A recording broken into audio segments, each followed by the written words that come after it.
九帅的意思是，你的兄弟可以放了，但是你们夫妻俩要去他的营中，还要请你去他的军中做参谋，这样他在朝廷上对于自己的部下才有个交代。等到战乱平息以后，再把你们送回去。虎兄是冒着性命之忧犯险涉难，我不会为难你的。把衣服拿来，我答应你。停！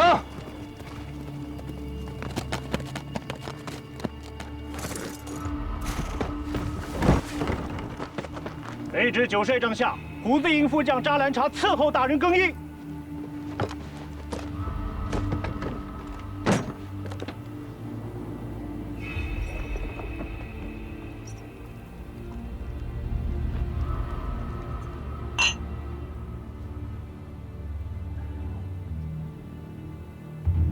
这个姓李的大贼头，打仗真是把好手。我真不明白，一个目不识丁的小孩子，一个挖矿的臭苦力，能有这般成就。可惜了，不能在战场上相见。大清气数尽了，君昏臣庸，因循苟且，对上巴结，对下压榨，濒死而不自知。江南军事已了，草长莺飞，中原路飞。九帅，有没有兴趣问鼎中原？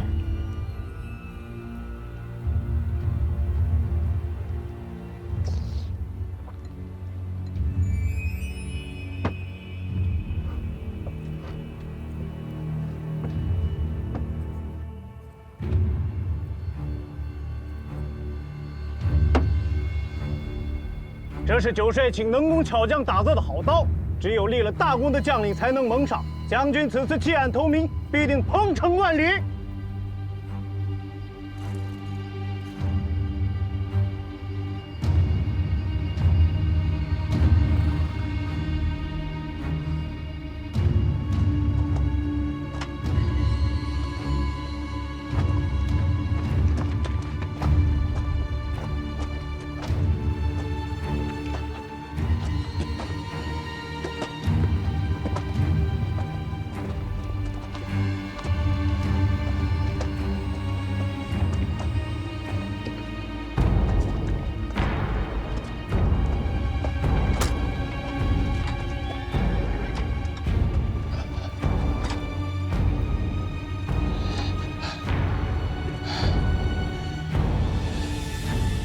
都坐下。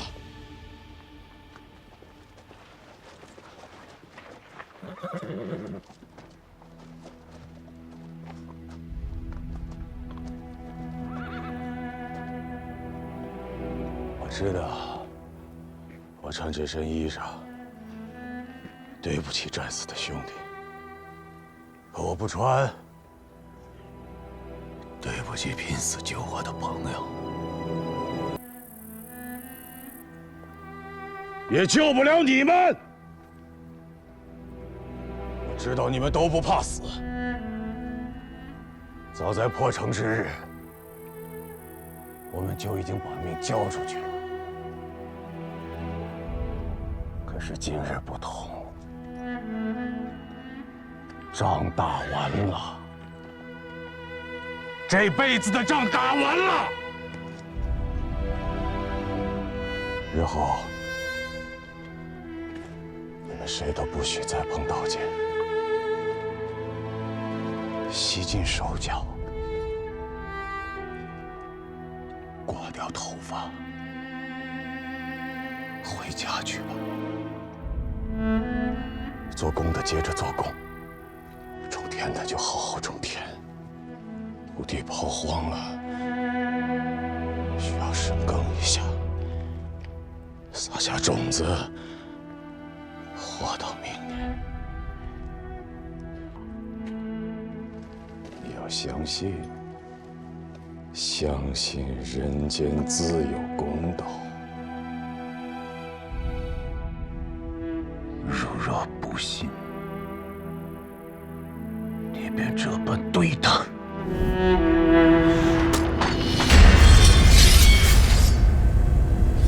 将军！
九帅辛苦了，我去处理后事。慢着，湘西30里有一个我的营，露营和营子都备好了，他们可以剃头更衣，拿钱回家，没有人阻拦。九帅，一诺千金。李成的不，李将军的头我还是要的，毕竟是我把他带走了，上面问起来，我也吃不消。这个自然。李将军的首级，值一个红顶子。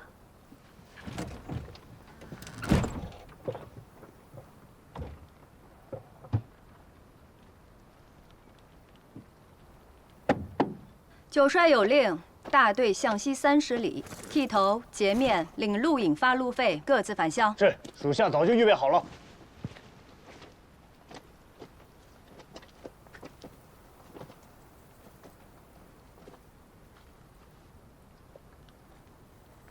白家妹子，你若难受，就哭出来。我不哭，我早就知道会有这一天。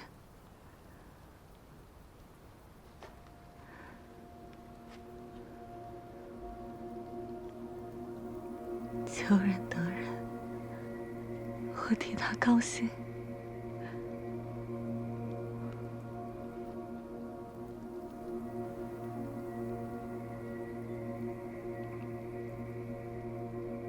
他这条命，换了大家伙活下来，这样的慈悲，将来你要说给孩子听。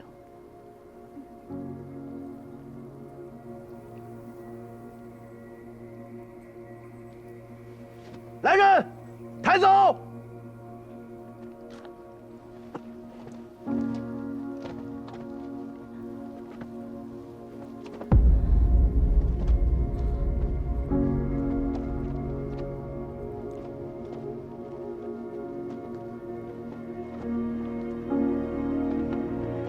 你们干嘛？你们要带他去哪儿？你们要带他去哪儿？他们会厚葬他的。不会的，他们不会。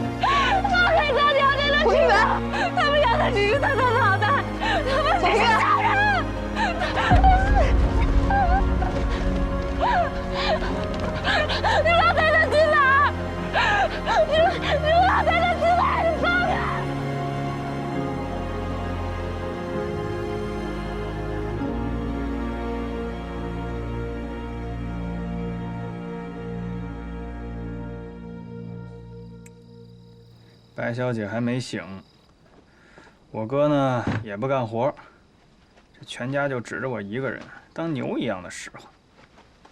我要是腿脚利索的话，我来照顾。啰里吧嗦。你说这别人当官吧，那都是花花轿子、金山银山，我哥倒好，当个官差点没把自己当死。他就是没我这个脑子。你要让我古老二当官，别的不说，先整2房1太太。你做梦去吧你！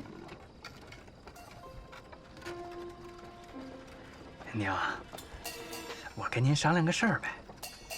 你说我这么一个大老爷们儿，天天照顾女客，他也不方便。要我说啊，我们请廖姑娘来帮忙，对大家都好。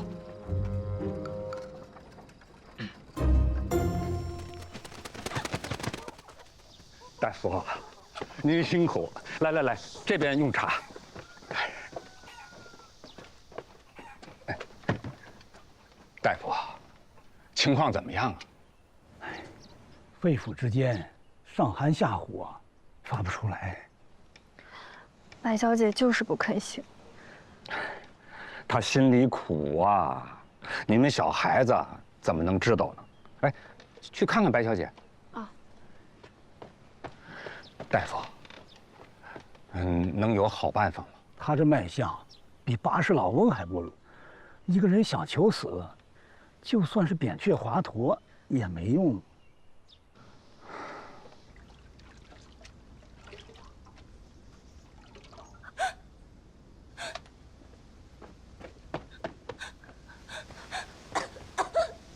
白小姐，没事啊。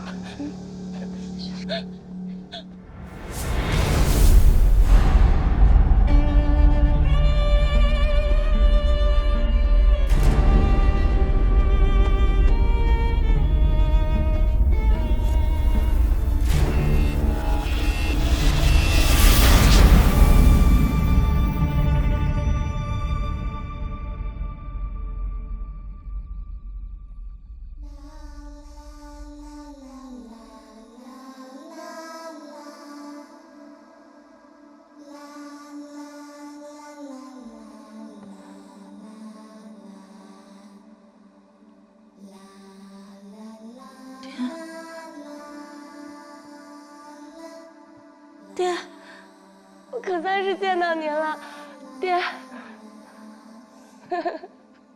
傻孩子，你哭什么呀？刚才是不是做噩梦了？是，我在哪儿啊？你不认得了？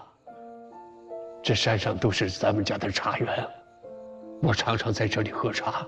你答应我要陪我下棋，棋子还没摆上你就睡过去了。我睡了很久吗？1炷香的功夫吧。怎么了？梦见什么了？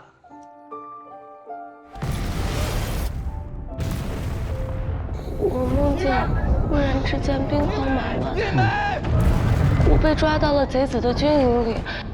我梦见古大哥回来了，他到营里救我。我梦到，真的是你。我日日向他求，我梦到，求他能让我再见你一面，这样我被刀劈斧砍五马分尸，我也愿意。我把心交给了一个将军，你们所有人都生我的气。后来他死了，所有人都死了，我还怀了他的孩子。爹，这一切都是梦，对吗？我从来没有做过这么久的梦，吓死我了！我好像重新活过来了一样。爹，我以后不会再惹您生气了。好孩子。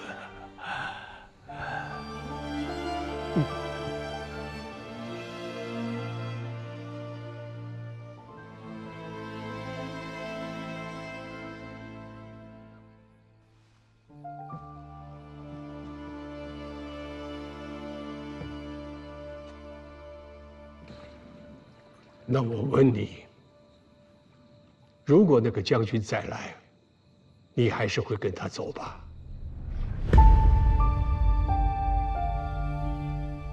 虽说是做梦，动的也是真心。孩子，爹不会生你气的。不管你做什么，你这一世平安，我的愿就满了。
谁啊？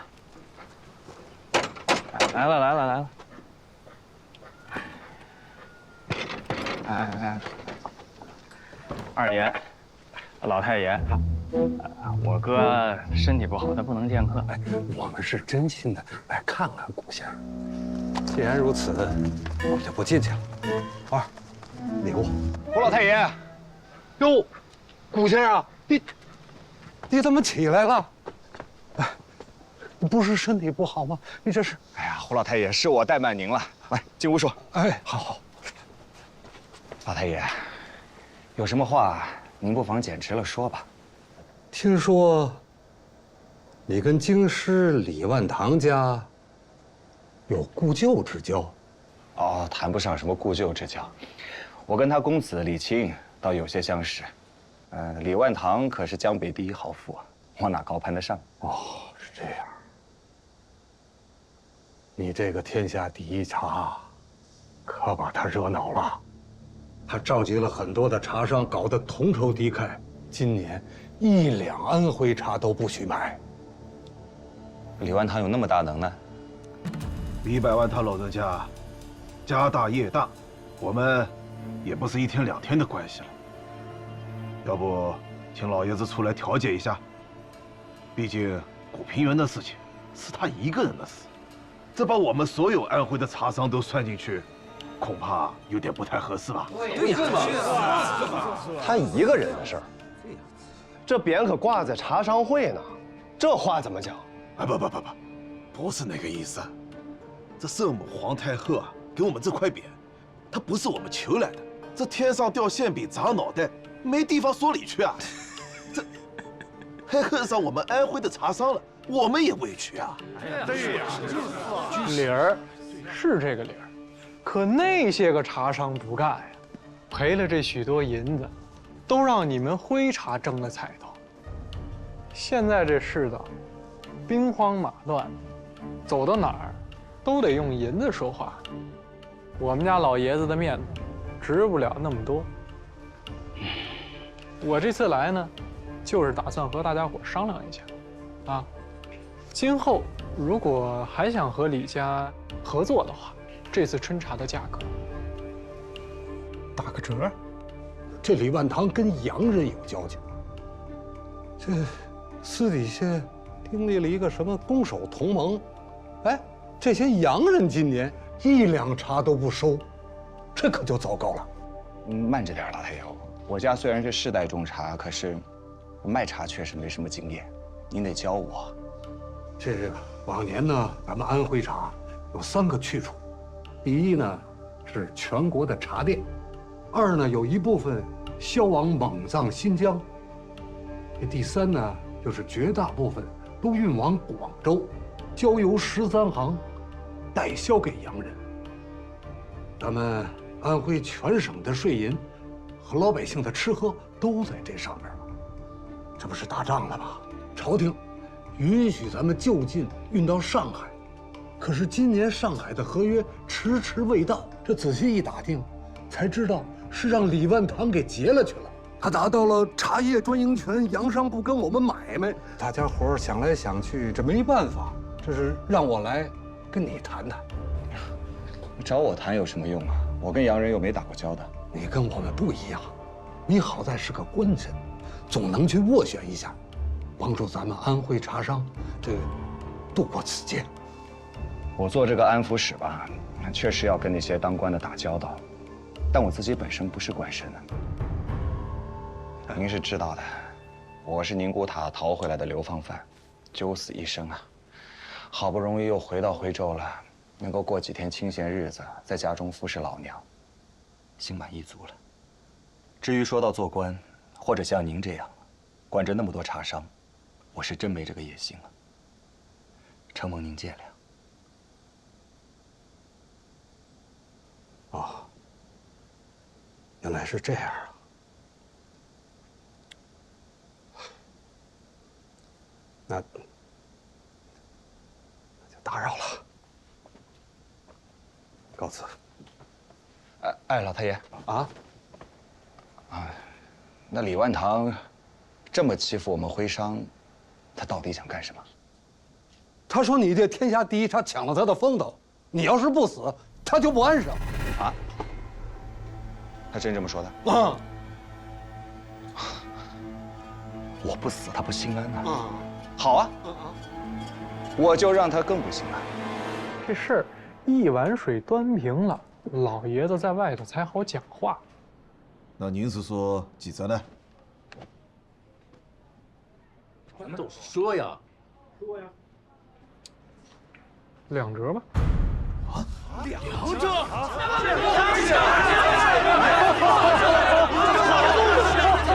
现在整岁就来诸位，不要着急啊，一个一个说。这天底下可不是只有我家老爷子会卖茶呀，你们做了一辈子茶叶生意，个个都是大行家。按理说，我就是赶着学也不够格，可就一样，李家蒙圣恩代表朝廷总管一切茶叶的外销事宜，这里头的一起一落，麻烦可就大了。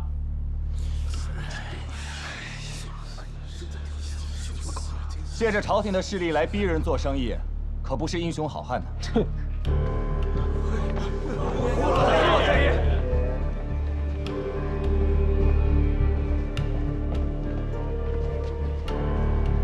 我一猜就是你。上次你通知玉儿他们过去救我，还没有来得及当面感谢。感谢就不必了。怎么，你下定决心要趟这趟浑水了？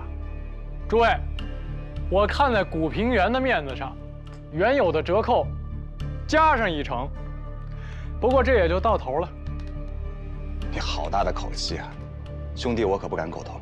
哼，那咱们就走着瞧。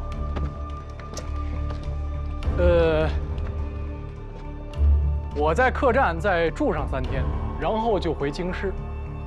我等你们的消息。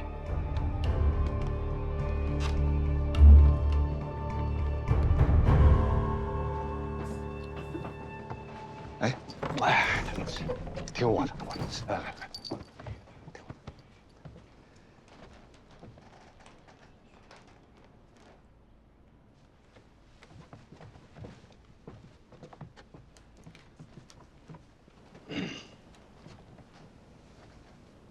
各位，我请古先生来处理此事，大家伙儿都没意见吧？他要真仗着朝廷的势力，我怕顾先生也赢不了啊。赢不了怎么办呢？去死啊！两折，全安徽种茶的人都把脖子扎起来，不要吃饭了。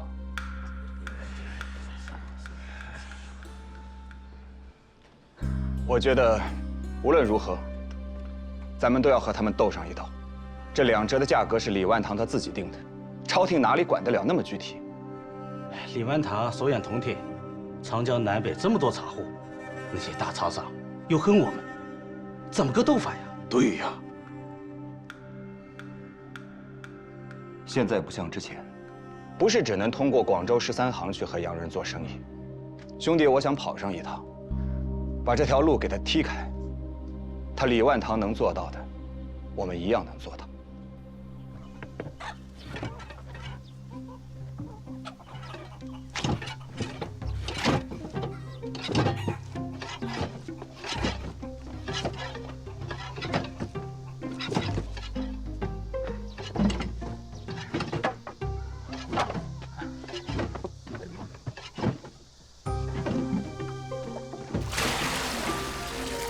差不多了吧？这才半桶水，这哪够啊？白小姐得擦身子，你娘得熬药，我们还得吃水呢。你怎么这么懒呀？难不成呢我去呀？这大热天儿的，歇会儿吧。你也歇会儿。我没您的命。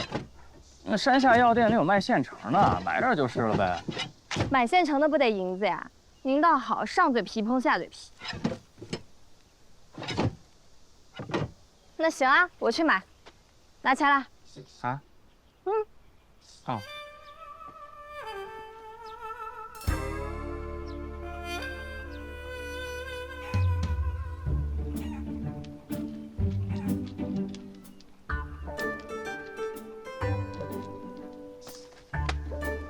没了。哦，我山下店里还有，我再给你取点。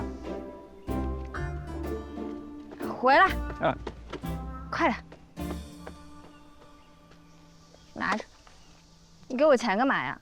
不是你要的吗？我要你就给啊！我是你什么人？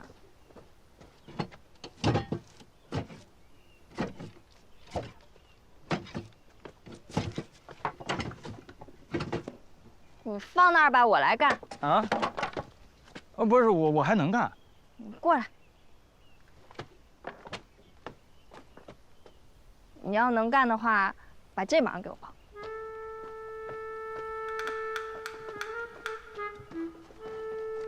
奇了怪了，挺聪明一个人，怎么看见你就找不着词儿呢？来，我帮你，我帮你来，不用，哎，这可是我的饭碗。哦，是，您走好，哎，谢谢。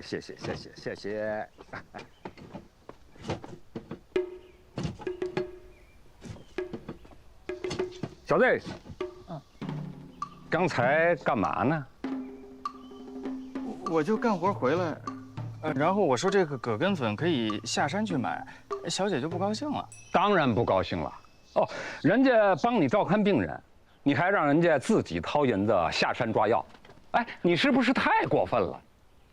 不是我掏的银子，我刚才银子我都掏出来了。不信，你怎么掏的？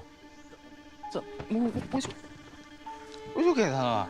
拿来吧你，这还不好办呢？我这就给闺女，让她下山去抓药。哎，你放心，这是救命的钱，我不会用在别处的。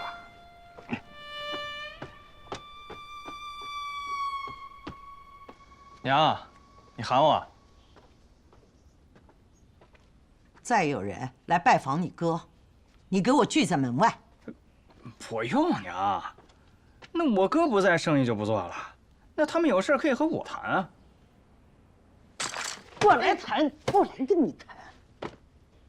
这你天天说自己眼神不好，打的还挺准。你别忘了，白小姐还在隔壁养病，她是谁的媳妇儿？她肚子里面怀的是谁的孩子？你可辛辛苦苦的把她救回来，要是有谁坏了心眼，多一句话，拿1人2命去换取自己的升官发财，那你哥的辛苦岂不是白费了？那我们全家还活不活呀？那你早说不就完了？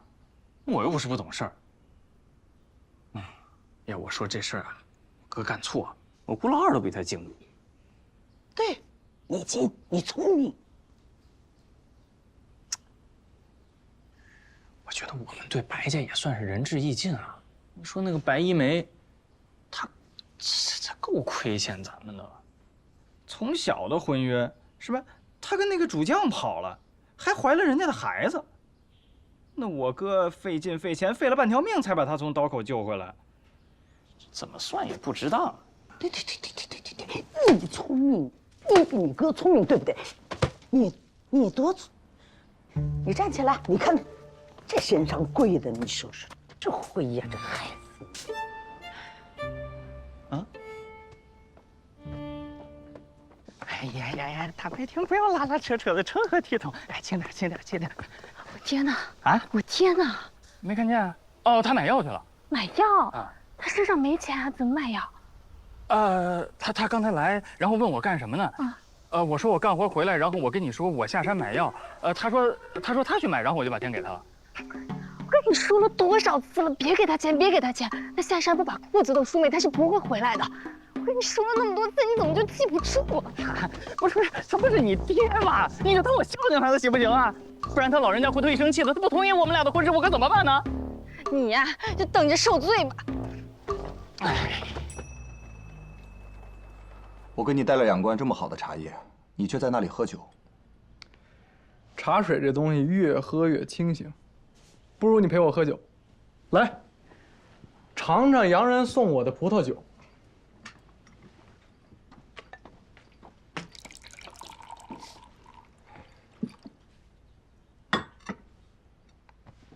有这种好东西，尝尝。你若是喜欢呀，我这儿有的是，我派人给你送家去几桶。那你不如再帮我介绍几个洋商。我给你介绍，我爹不得活活把我打死呀？那我不成了吃里扒外？你爹每次对付起我下手都够黑的，怎么说我也是他晚辈。要我说呀，我爹对你可够客气了，一点儿都不黑。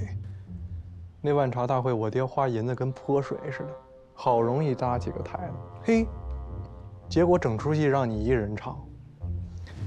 他那不是恨你呀，他是想生吃了你。我看你老兄这回捅了马蜂窝了，那么多的茶商，那么多的银子，全都便宜安徽茶商了。什么天下第一茶，我听都没听说过，你不跟我开玩笑呢？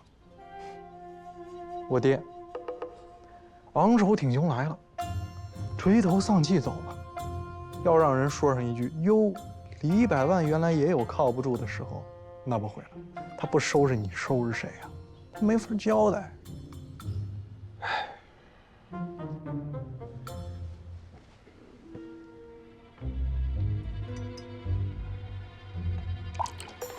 这安徽的茶商会怎么个意思呀？下定决心要跟李家翻脸？你爹也太狠了，2折的价格收人家的春茶，功夫钱都不够。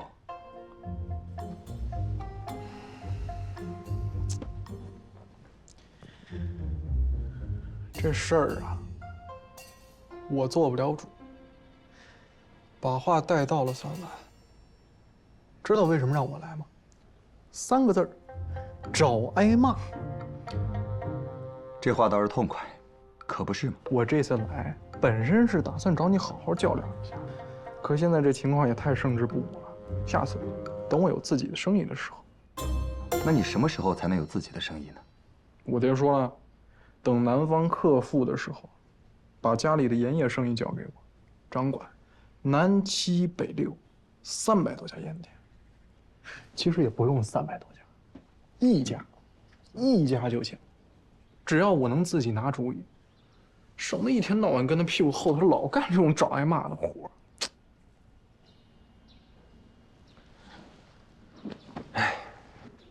你上哪儿去？找几个洋商啊，难不成真让你爹给逼死啊？你谁都不认识，怎么找啊？海关总管赫德你认识吗？祥和洋行的理查德你认识吗？上海滩，你去过吗？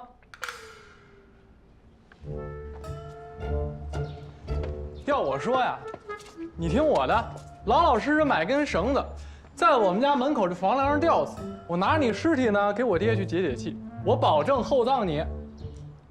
等你有了自己的生意，你看我怎么收拾你！慢走不送啊！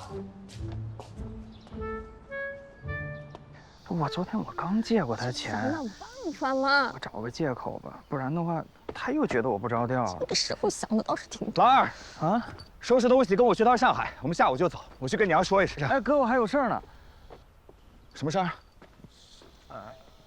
他爹被山下赌场给扣了，怎么了？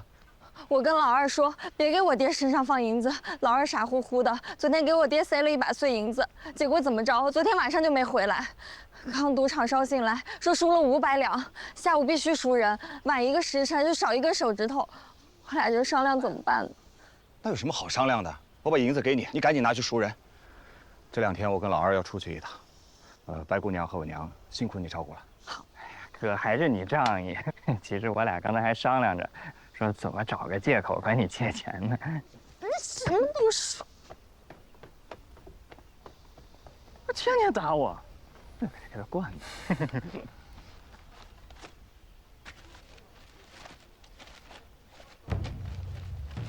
这钱啊，你跟他说，是我孝敬他爹的，啊，不是我们借的。其余的一句废话别说啊！收拾东西。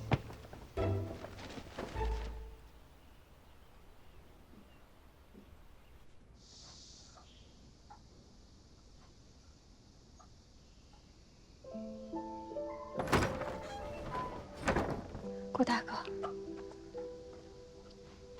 大夫怎么说？什么时候能醒？先生说他不肯醒。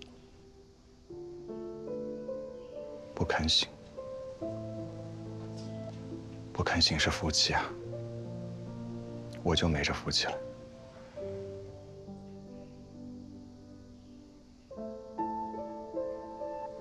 以后你照顾他，多跟他说说话。我说什么？你告诉他，他还怀着李成的骨血，以后还要把孩子抚养长大。他没资格死。我就这么说。不然呢？我都死了好多回了，我照样也爬回来了。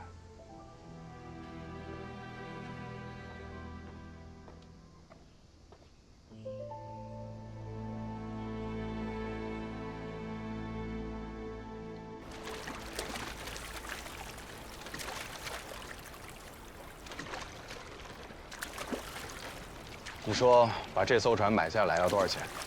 这我哪知道？洋人就是因为有了它，才在我们的江面上横行霸道。我们的商人呢，还在窝里斗，斗得还不亦乐乎，真是无趣。哎，哥，跟你商量个事儿呗。你那安抚使要是不想当，你让给我当2天呗。给你个店你都看不好，还安抚使呢？你看我自从当了这个官以后，有好受过1天吗？一会儿上了岸，咱们先去拜访海关总管赫德。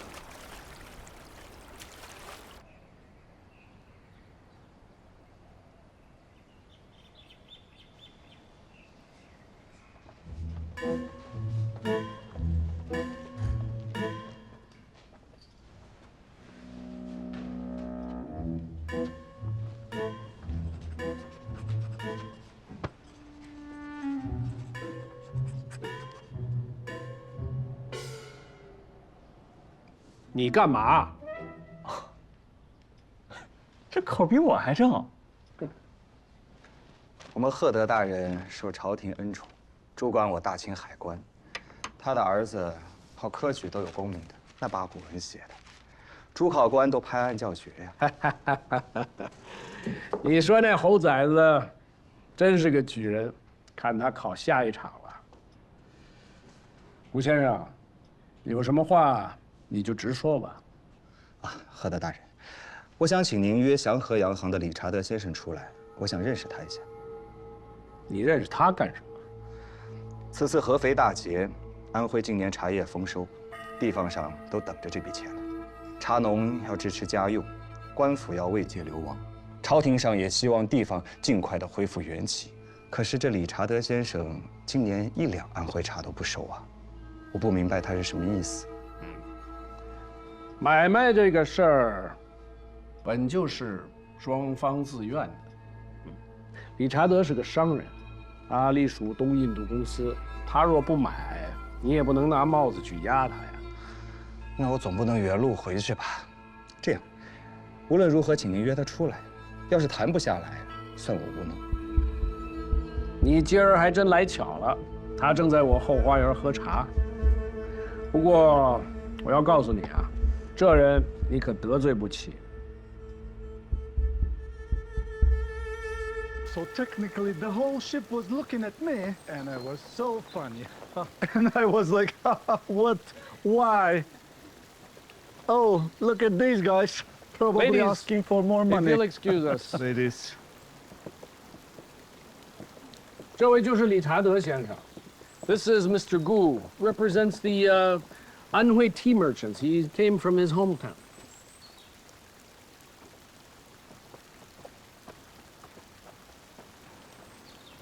理查德先生，我想知道为什么您对于安徽茶今年选择1两都不收了？有问题吗？我是代表安徽茶商会来的，我想知道这其中的原因。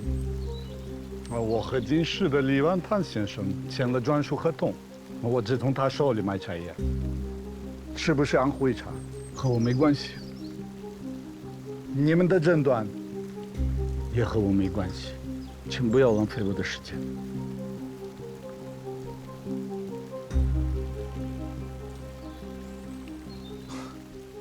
我们也不用一开始就这么剑拔弩张吧。这安徽一直以来都是我国的产茶大省，李万堂他可以选择舍弃，您舍得吗？很大一笔生意啊。买卖虽好，我也不能得罪我的合作伙伴。大清有18个省，少了一个，无所谓，这是结论。结论。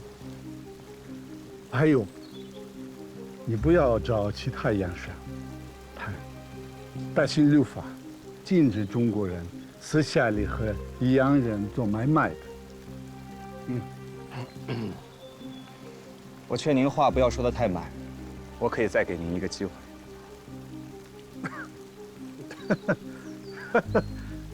机会？什么机会？让我坐船回英国？Oh my God！ 信不信我跟您打个赌？我赌你们一定会后悔。哎，哥，你别斗气嘛。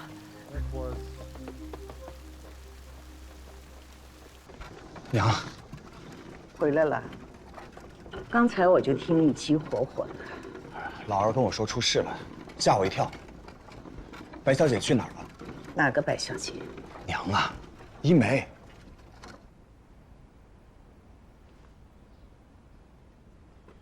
醒过来就走了，怎么劝也没劝住。他说以后不要再提起他的名字，怕给这家里留下祸患。世上再无白小姐。他就这么一个人走了，这怎么得了啊？这是他自己的意思，我们也不能强迫他留下来，就让他走吧。我想把他留下来，不是我对他还有什么妄想，而是我答应过白先生，我以后都要护他周全。他就这么走了，这人海茫茫，我去哪儿寻他？他走，就是不想再见到你。你让他在家，自然不肯。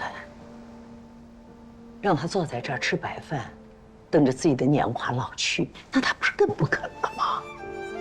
走就走了吧。你也要学会放手。天底下没有不散的宴席。去看看白先生吧。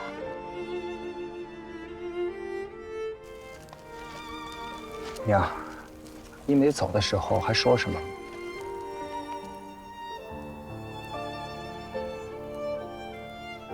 他说他不会寄人篱下，他会过自己的生活。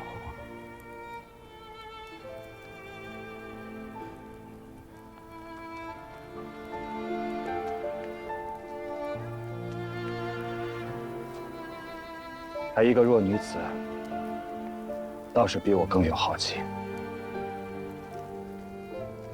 先生，您都听到了吧？您放心吧，一梅她吉人天相，不会有事的。我跟娘先走了，等有了一梅的消息，我会回来看你。媳妇儿。 媳妇儿啊，我娘又训我了，我心里好乱呐。你怎么了？不舒服啊？没。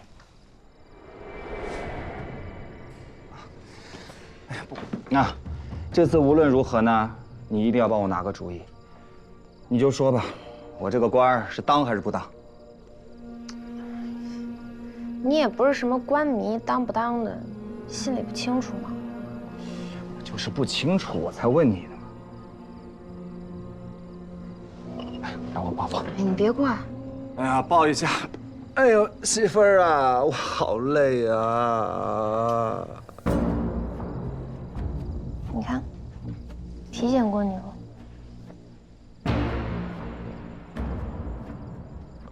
各位大哥，有话好商量啊，别伤害我家人。 古大老爷，我们是过来给你贺喜的，怕什么呀？原来是苏小姐，别来无恙啊！让你的人把刀给我撤了。要是伤着我家人，别怪我姓古的脾气不好。哟，还真是恩爱啊！给你带来位故人，不知道你肯不肯见？故人？哪里的故人啊？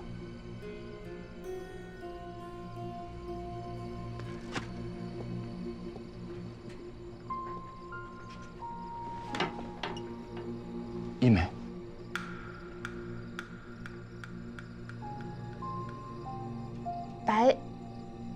白一梅，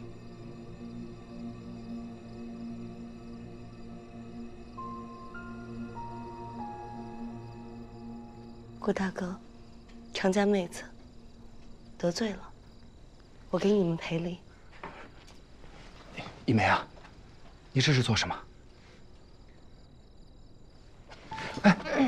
我求你救救我几千个兄弟，他们都是我先父的兄弟。如果你能施以援手，我愿生生世世结草衔环以报。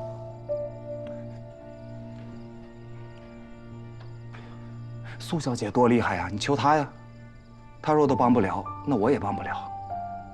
你再说了，几千个兄弟，你哪来的几千个兄弟啊？老九送到你工地上的几千战俘。 过去跟李成将军是生死之交，南京失守后被俘，老九养着他们，怕浪费粮食，杀了怕误意，怕将来史书上记他一笔杀俘。这个老狐狸怎么可能吃亏？这些兄弟建完海棠以后，就再无用处了。九帅非杀了他们不可，将来他便推说到你的工地上去。这些兄弟不能这样死。 将来我到地下，也没办法这样去见他。是，你不能这样见他。我且不说那几千个人能不能救出来，就算真的救出来了，你搁哪儿安置啊？难不成你想当土皇帝，想造反呢？这些人怎么送出去无需你管，你要做的就是把人救出来。你苏小姐神通广大，你来教教我，要怎么救啊？2个火器营啊！ 多少把西洋火枪，眼睛都不眨的盯着那几千个人，我赤手空拳，我手无寸铁啊！我又不是孙悟空，我会变法术啊！媳妇儿，你看我像孙悟空吗？你像种茶的，长家妹子，我不能坐看这些兄弟这么活活被折磨死，我实在于心不忍。我也请你帮我。哎，你起来。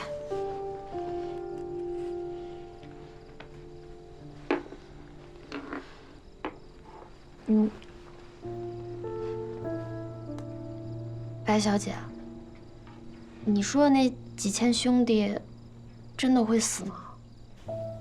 真的会死，他们都是历城的旧部，他们当兵之前也都是些农民，都是些商贩。那这不就是普通的百姓吗？对呀。那我……好了，别聊了啊。一梅啊，这个忙咱们实在是帮不了，见谅，帮不了啊。我话还没说完呢。我租了个船，想把他们接走，送还家乡。你苏小姐有这么好心？你把这些人送还家乡，怕不是到了别的地方又集合在一起起义造反吧？到时候朝廷追究下来，我被人刨了祖坟都不知道了。咱变戏法的不能蛮敲锣的，只要你能让这些人上船，我妥善安排一切。愿意耕田的耕田，愿意做生意的给本金。这场战争死的人已经够多的了。要在2个火器营的面前啊，救出几千个人，还不被他老九逮住任何把柄，简直不可能嘛！这些战俘知道自己要被杀吗？自然知道。苏小姐花钱救人是义举，你应该比我清楚。现在，战俘知道自己要被杀，中途闹僵起来，咱也是掉脑的罪过。我看，你非去不可。长家妹子，说的在理。还是古夫人见得明白啊。你快站起来，别跪着了。谢谢。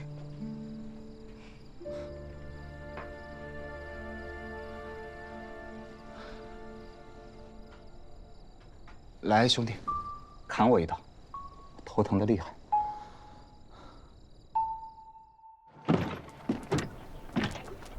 兄弟们，请起！这帮老贼活干的还利索吧？一开始也偷懒耍滑，捡了几个人狠狠地打了个半死，现在老实多了。去看看。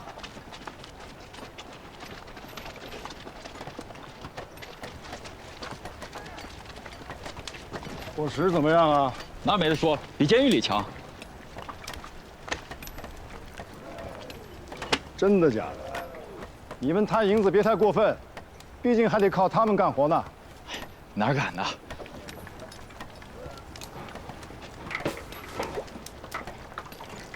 这什么？当然，这是菜粥。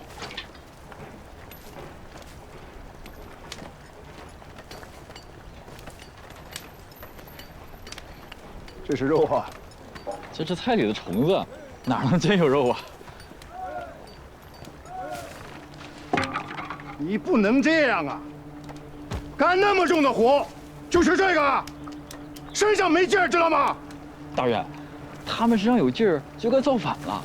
末将谨记大人的训示，反正留着界限也是麻烦，少吃一点，多挨几顿打，不用几个月就能折腾死一大半。这事慢慢干，他们也就不会反抗的。走，掉头！回来！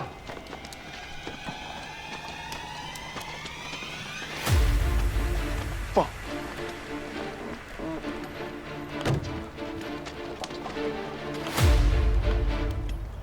来了什么？大人，我们刚才挖海棠的时候，挖出了2坛金子，正想给大人您找地方送去呢。2坛的金子。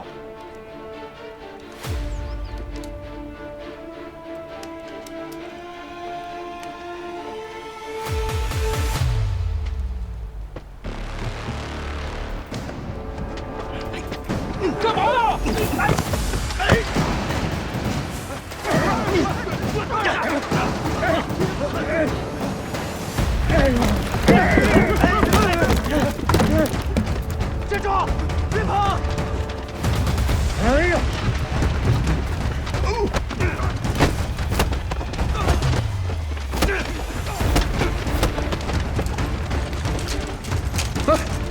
别！以为打不准，我这吃饭的家伙要完，围起来，快！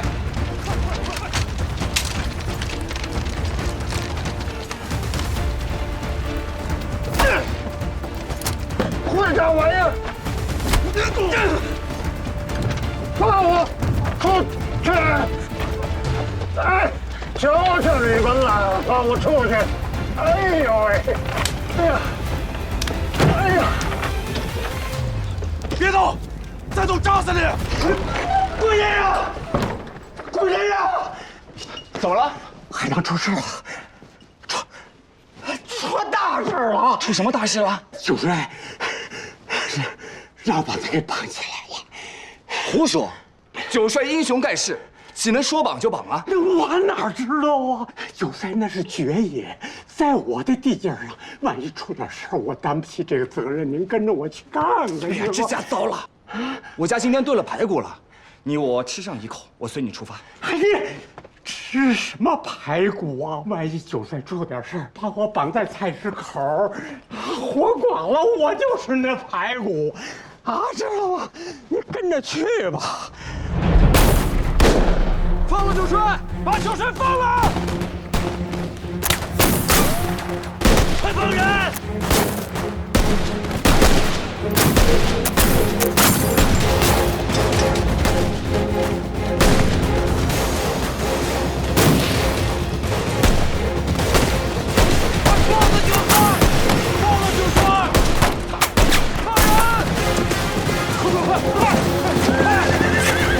顾先生，来，一头！快！顾先生，不用再往前走了，小心流弹。怎么回事？怎么会出这样的事啊？他们欺骗九帅说挖出金子了，九帅没防备，被他们弄进大桶里，才跑了。弄到大桶里？什么桶啊？我问你什么桶？饭桶！饭桶！黑子，小心！哎，这儿呢，这儿呢，这儿呢！才离开一天，怎么就出这么大事？从哪儿弄的？九帅给的。九帅说：“黑子，你可真是个好样的啊！不是留在这儿跟我当个把爽千总吗？一刀一枪的正公平吗？我这还没来得及感谢他老人家，谁跟你开玩笑？说真事儿。他们想要什么？他们要逃呗，要逃。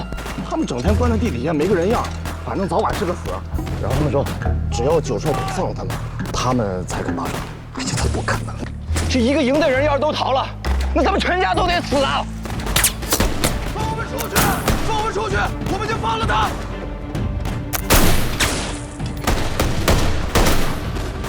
武军呀，武军呀！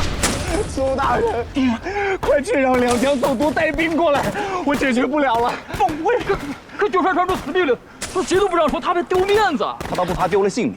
啊，这里边说话管用的也就是你了。你想想法子啊，下官的身家性命可全在你身上啊！邵阳阳、张老爷，通告海参，严巡路路，出关了。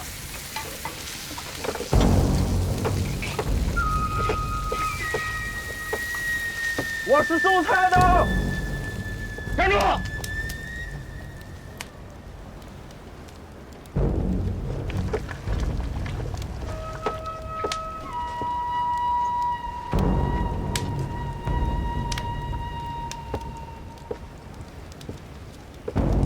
我古平原，两江总督让我来修海棠的，我要见九帅。你们需要什么，可以和我谈。站住！把你的长袍脱掉。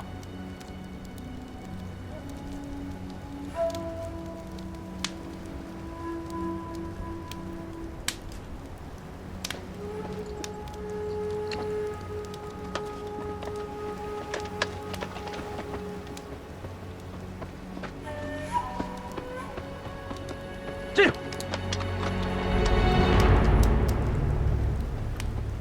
走。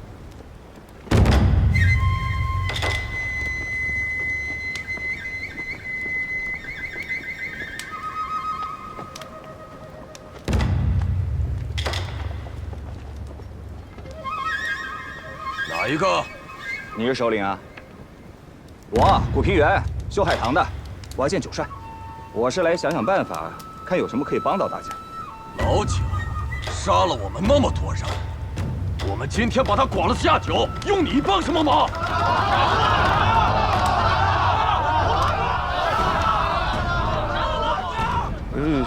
要想剐不早剐了吗？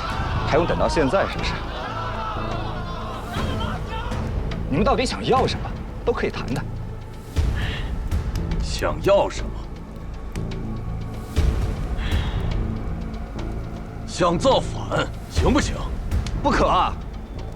战争已经死了太多人，不能再死人了。那你要这么谈的话，不如把我杀了好。依你呢？依我看呢，我舍着前程都不要了，帮你们向总督大人和九帅求情，请他们开恩，放大家回去。从此以后，大家就做良民，好不好啊？良民，古平原呐，古平原，当年合肥那些投降的将士们，你也保过他们做良民呐。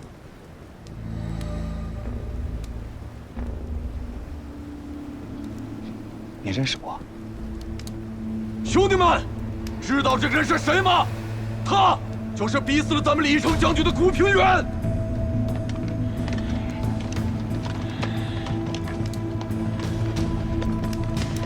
哎，兄弟们，李将军不是我弄死的啊！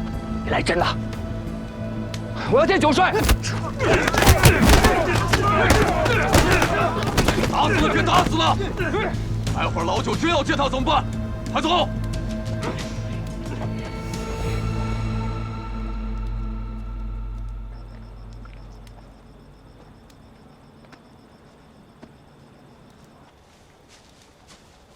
哎，哎呀，起来！啊，我被你们打伤了，快，我起不来了。废什么话？起来！好，好，好，好，我能走，能走，松开我。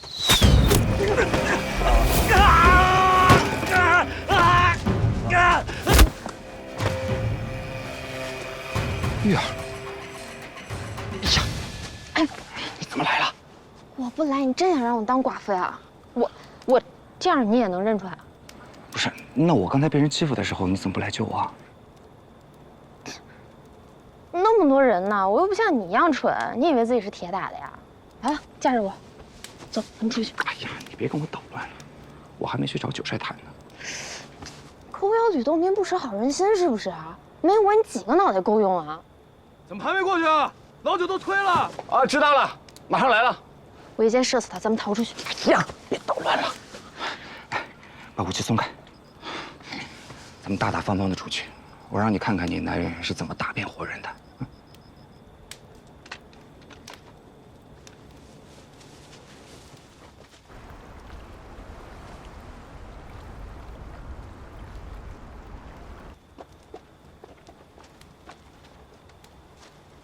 九帅，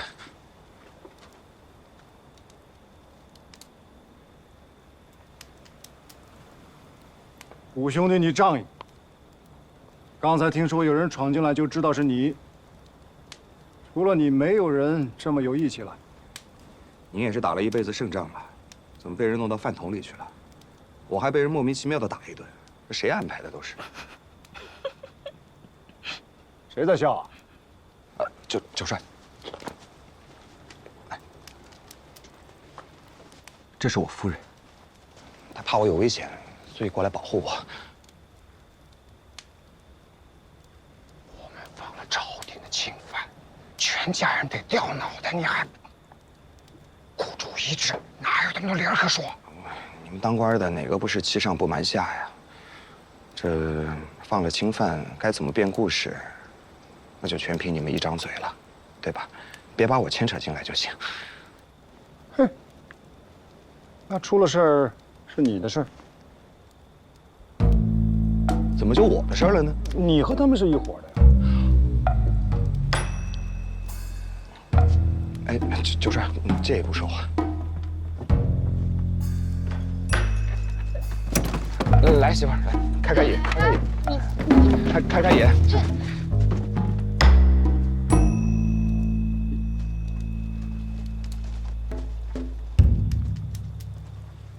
您要走了，你们要不要出来看看？九帅也请了。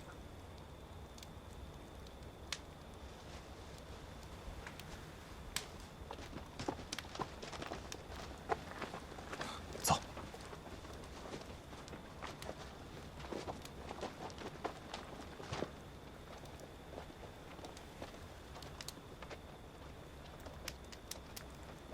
兄弟们，按队按营上船，莫要慌乱。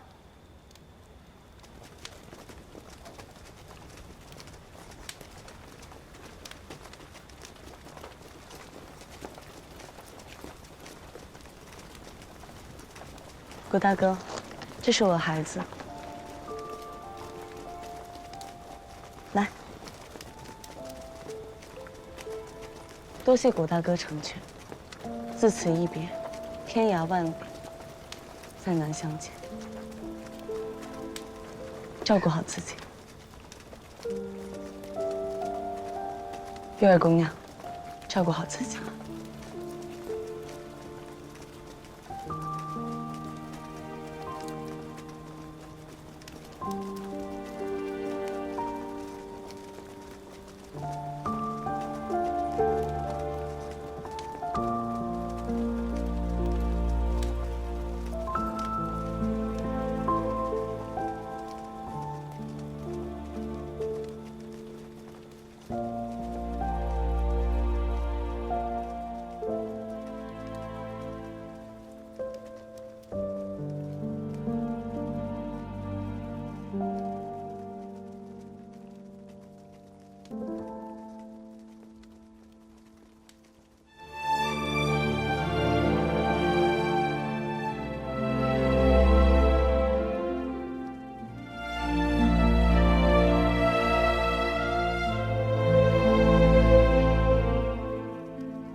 九帅，这合作愉快。之前苏小姐还说，想从您的手中买战符，她怕您胆子小不敢接。我听了都笑出声了。那您和胆子小就不沾边，对吧？但是这出苦肉计您演的是真好。你比我演得好。应该的。我问你，我办这件事儿收了他们金子，他们给了你什么？你要说实话。其实我想的就是能救一个是一个。战争结束了，我不想看到再死人了，就这样。这箱金子遣散我5万老兵，如果没饭吃，他们也得成反贼。咱俩都买了个太平。